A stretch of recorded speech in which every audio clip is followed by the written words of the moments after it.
Hey all, welcome to ShareTreck. This is Raj here. Friends, I've been talking about merger and acquisition. I've been passing remarks when I look at companies in our genomic watch list that some of them might be acquired by big pharma. So I thought that let me validate my thoughts about this. So I went on looking at details. I got a lot of information about M&A, the volume of M&A that happened last year and the ones that have already happened this year. It's amazing.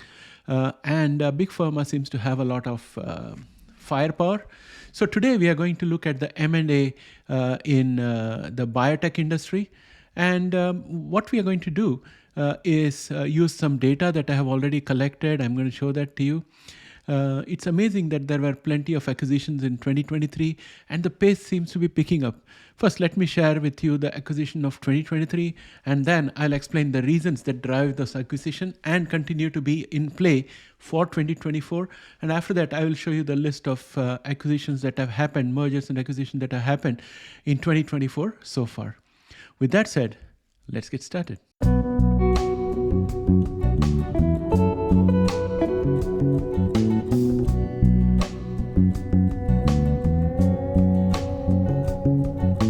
Welcome back, friends. Here are the reasons driving the merger and acquisition activity. The first is that the industry is currently grappling with the so-called Inflation Reduction Act or IRA and its anticipated impact on federal regulations and drug pricing. This legislative landscape has been a significant driver of merger and acquisition activity in 2023, in my opinion, and I think it is poised to continue shaping the industry in 2024 going forward. With our genomics watch list, financially strained companies are identified as potential targets for acquisitions, particularly those with valuable assets. Apart from this, there is a next level of companies which are venture capitalist-backed companies which face intensified pressures from investors to consider acquisition options. And given the tight financial conditions in the market, higher interest rates, weaker companies, especially those which are backed by venture capitalists, are being coaxed or forced or encouraged to become targets of acquisition. So that's one of the main drivers. So the small companies, startups which are VC driven, where the VC wants to take their money back and they want to de-risk themselves, they are encouraging those kind of companies to become targets. And those deals can be made much easily by big pharma because both parties would be motivated. But the catch out there is that those companies should have really well-developed pipeline items which would be of value. Despite the active M&A environment, caution is being exercised due to the heightened scrutiny of Federal Trade Commission on antitrust issues. There have been a lot of high-profile cases brought by Lina Khan, who is the FTC commissioner. And also we have the Illumina Grail case, which brought the value of Illumina all the way from 3 digits to close to 2 digits. And right now it is struggling to get back up again. So those are all serving as cautionary tales, emphasizing the potential dampening effect of antitrust legislation on the industry's M&A acquisition pace. So that is the slowing down part. The integration of machine learning and AI into biotech is a key competitive advantage. However, AI and biotech have not yet proved what they can deliver. So the thing is, it's a question of discovering use cases and effectively deploying them and then coming up with something gainful. So those are all things which involve amount of risk, and therefore it's AI in biotech is in a very strange situation where biotechs face risks on both ends. Those without AI adoption risk falling behind, while those embracing AI contend with evolving technologies and uncertain legislative landscapes, because the legislation is evolving and it can get tighter and tighter. So what can and cannot be done with AI will then become an issue of being a constraint. So those are the things if they openly embrace. So that is one conundrum that most of the biotechs find themselves with.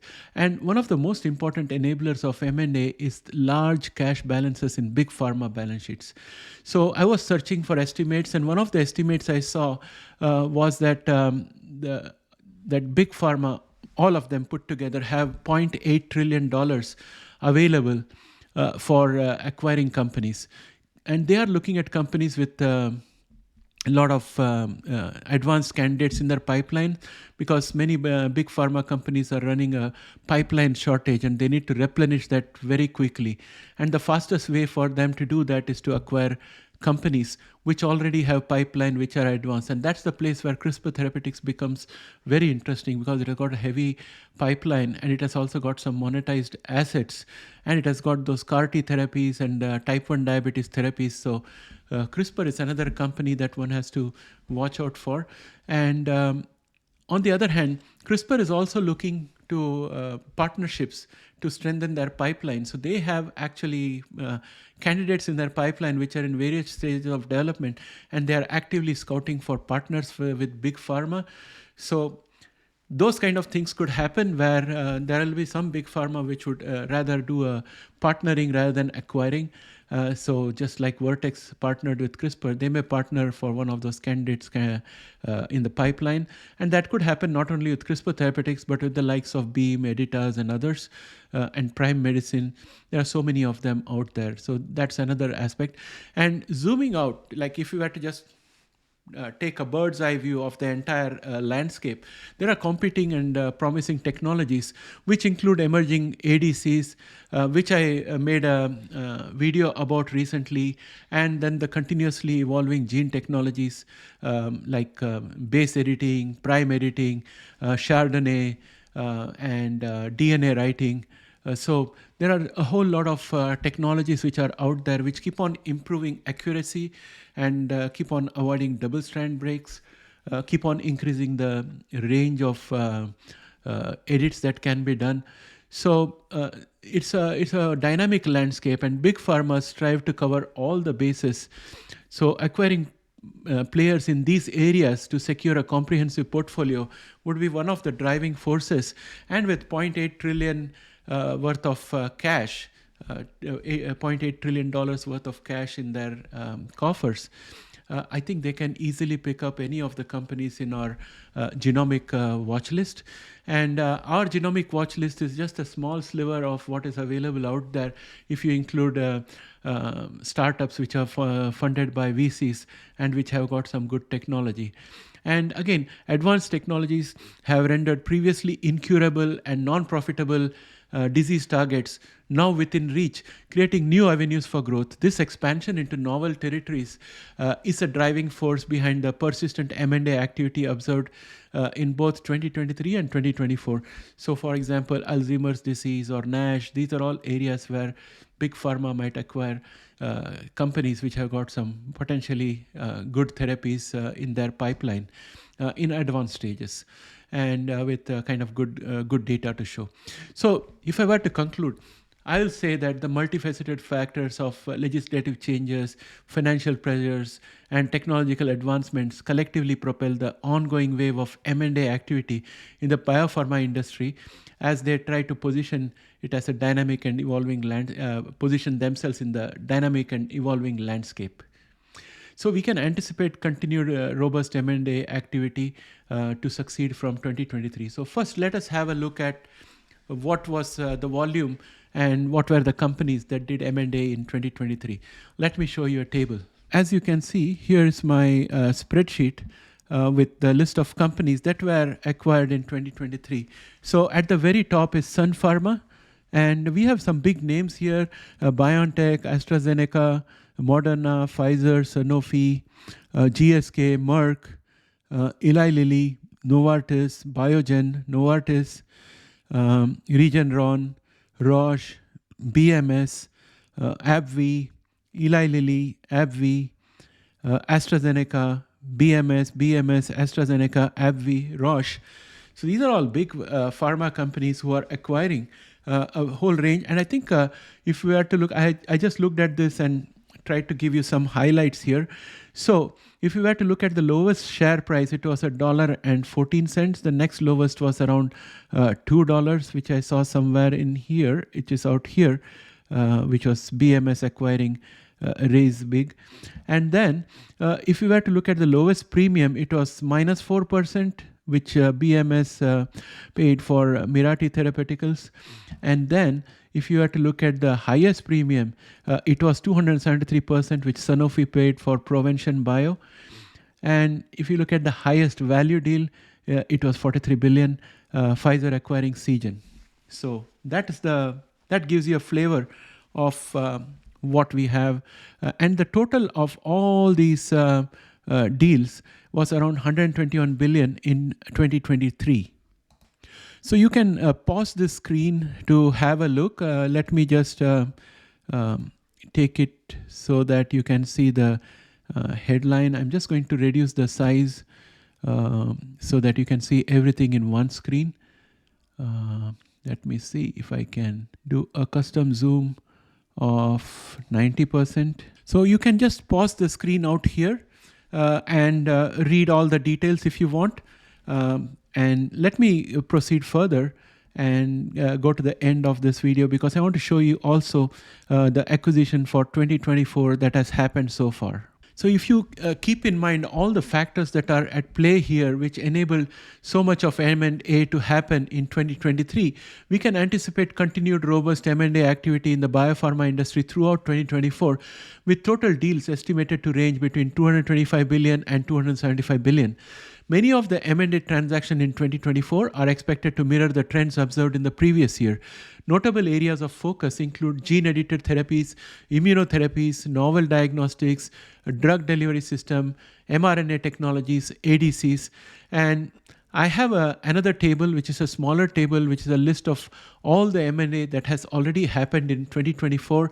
And I have data only for January, but it's still a whole lot. And I'm going to show that to you right now. As you can see here, we have a bunch of companies that have already done M&A in January of 2024. We just have 1 month data, and that includes the companies like Sun Pharma, GSK, Johnson & Johnson, Merck, and Novartis as the acquirer. And the acquired companies, some of the highlights are Harpoon Therapeutics, which was one of the acquisitions. I'm going to allow you to pause the screen and you can read it from here. But suffice to say that so far in 2024, just in January, we have had $4.3 billion worth of M&A approximately. So friends, in light of this information, if we look at our genomics watch list, no company is out of reach for big pharma. I think Bluebird will be attractive for its approved therapies, especially as they do not attract any CRISPR royalty, etc. However, the lack of a pipeline means that Blue will appeal to a certain type of acquirer that is looking just for recently monetized assets, which means they are way behind in the pipeline, and they have got patents expiring and they want to keep the cash flow on. So those are the kind of big pharma who might be interested. And we also have Ginkgo Bioworks, which can be an attractive target as they are in the intersection of various technologies.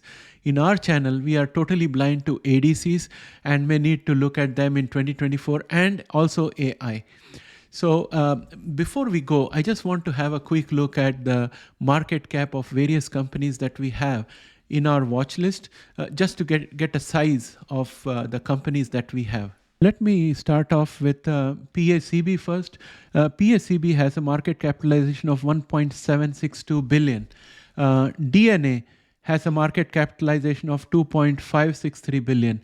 Illumina has a market capitalization of 21.57 billion. I think Illumina is still a big boy. Intelia has a market capitalization of 2.28 billion. Prime has a market capitalization of 632 million. IMTX has a market capitalization of 920 million. Beam has a market capitalization of 1.93 billion. And then we have CRISPR Therapeutics with a market capitalization of 4.92 billion. Editas has a market capitalization of 660 million. Bionano has a market capitalization of 48 million. It's very tiny. Verve has a market capitalization of 437 million. Allogene has a market capitalization of 519 million, and Caribou has a market capitalization of 452 million. Invitae has a market capitalization of 122 million, and Bluebird has a market capitalization of 243 million. So this is the general size of the companies that we have in our watch list. And I think all of them are pretty much in the reach of any big pharma that wants them.